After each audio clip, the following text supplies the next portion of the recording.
I'm going to compress the brutal truths and lessons from 7 years of helping others get into medical school into this one video. In the last cycle, our students have earned full ride acceptances to Kaiser and interviews to Harvard and Stanford. And this is exactly how I got them there. Brutally honest truth number 1, make it make sense. It is your job as the author to connect the dots for adcoms. If anything is confusing, the default is not to spend extra time trying to figure it out. What happens is that adcoms skip it and move on. So if you do urology research and study pharmaceutical conflicts of interests and are an endocrinology scribe, we have no idea who we're getting. Are we getting a researcher or an educator or an advocate? I'm just confused and I'm moving on. And I move on to the next student who has research, community service, and clinical experience all thematically aligned to closing healthcare disparities in Latino communities. Now that is a student I can clearly summarize in one sentence: the relief of simplicity. And to be frank, this matters because that student is who I am going with,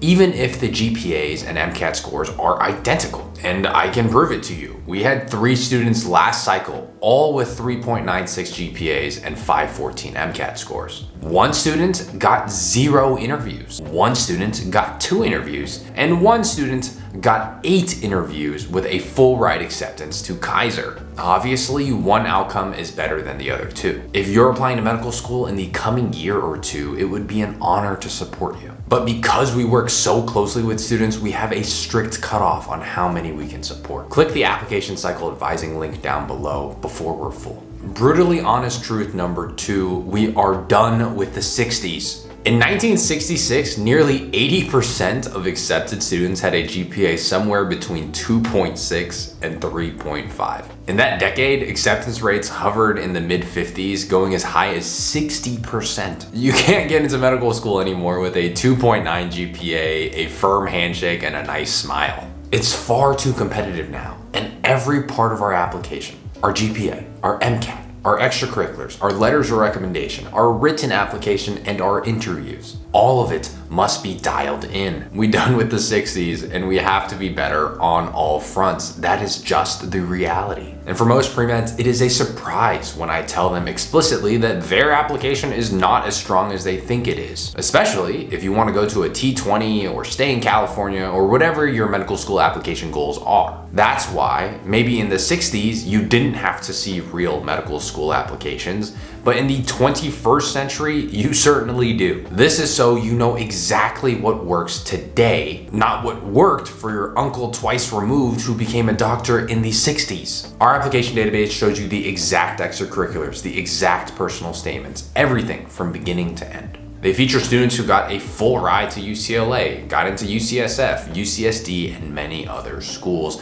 There is no ambiguity. And every time we review a new application, like this application who earned a full ride scholarship to Kaiser, we add it to the database. So you know exactly what is working right now. Join over 11,400 premeds who are a part of our community. Click the application database link in the description box below now. Brutally honest truth number 3. You think you're a bad writer, but you're wrong. Many premeds misunderstand medical school admissions writing. We're not writing a school essay. In English class, big words earn you big points. In medical school admissions, big words makes your writing confusing. Far too many premeds write like they're at Harvard Law, when in reality, they should be writing more like it's Harry Potter. Simple language highlights complex ideas. When you have rich experiences and meaningful patient interactions, you want your writing to just get out of the way and let the stories speak for themselves. We have to be disciplined about every piece of writing. That's how our 16 students have already earned over 70 interviews. We only offer 4 spots per month until we're full for the cycle. This allows us to give each and every student the attention they deserve. So if you'd be interested in earning full ride scholarships to Kaiser or want to interview at schools like Harvard, WashU, Cornell, UC San Diego, NYU, click the application cycle link in our description box to book a free strategy call before we're full for the cycle.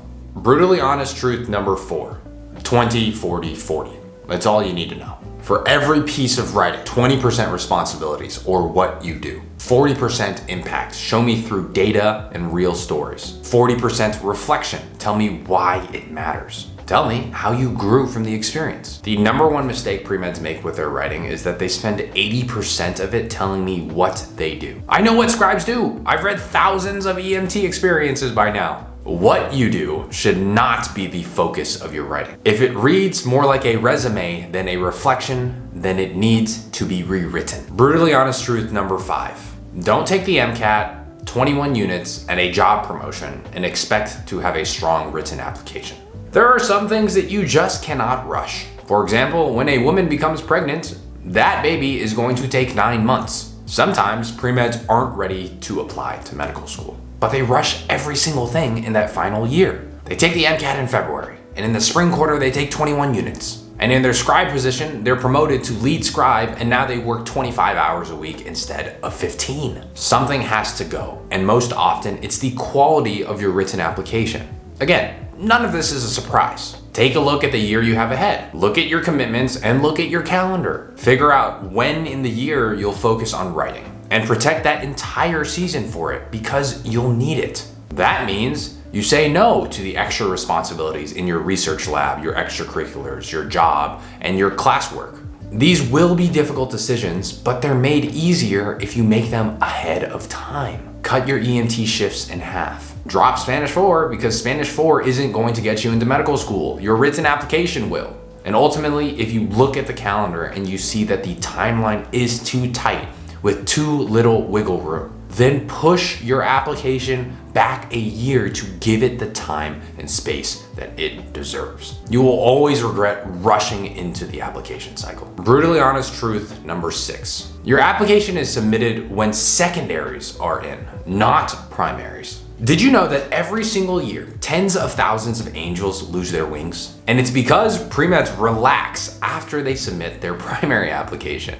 There's calm, nothing in the inbox for weeks until 15 schools, each with 5 secondaries, flood your inbox and they ask you to submit it within 2 weeks. And oh, the premed is so surprised. There's no surprise. You knew exactly that this was coming. Pre-write your secondary applications. The job is not done, so don't rest. You will be burned by the sheer volume of secondaries, and you need to get ahead of it. Don't be the premed who submits the primary on day 1 and then submits the secondary 1 month late. Brutally honest truth number 7, you are more than just a premed. As I've met more people in medicine, I've come to understand that there are just some people that you go to when you need something specific. For example, if my shoulder is hurting, I go to Brian, my physical therapist friend. People have their own corners that they've grown to own. If you're interested in anything else, the arts, language, business, communications, computer science, consider pursuing them seriously. Mastery is welcome in any domain in medicine. There are former firefighters who become doctors. Mastery is often translatable. The skills, habits, and mental spaces that elite performers have, they carry over in whatever they decide to focus in. So lean into your passions, even if someone says they're not directly related to medicine. These were the 7 brutal truths and lessons from 7 years of helping people get into their dream medical schools. Thanks for watching. See you soon.